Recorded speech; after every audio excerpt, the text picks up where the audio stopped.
There's a lot of reasons that your family might fight after you're gone. And so we want to protect from all of these things.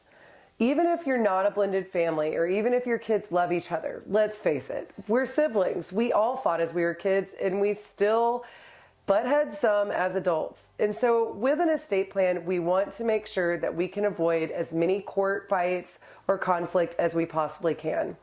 So what are the different types of conflict that I often see as an estate planning attorney that happens within families? So of course, blended families are going to be one of the biggest red flags that there may be conflict, because if your daddy passes away but your stepmother's still alive and everything goes to her and you're left waiting around for your inheritance, this causes tension. We want to try to avoid this with an estate plan. Also, what's to say that your stepmom then couldn't change the entire estate plan and leave everything to her two darlings? So we want to make sure that we can avoid things like this happening. If you have a blended family, yes, it is even more important to make sure that you have a comprehensive plan in place to help avoid this from happening. But even if you're not a blended family, conflict still happens. Siblings butt heads, they fight over the silliest of things. Grief and greed make people do crazy things. And a lot of people think that if they have a will, they're going to avoid any chance of this conflict. But that is simply not the case. Wills are just legal directives that tell the judge what we want to happen during probate court, but they don't actually keep anybody from contesting.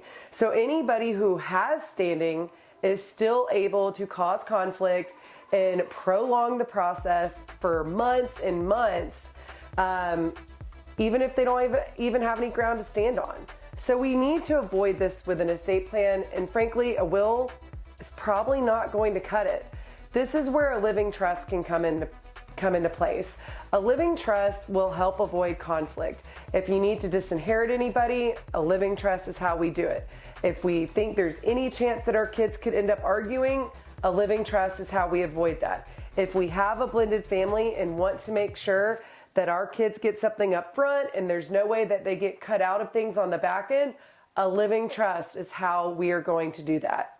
So, a will is a legal directive that tells the judge what we want to happen during probate court. A revocable living trust is going to avoid probate court altogether, meaning that there's really no chance for that conflict. There's no way to contest. There is no open court process, and there's no judge's discretion that we have to worry about.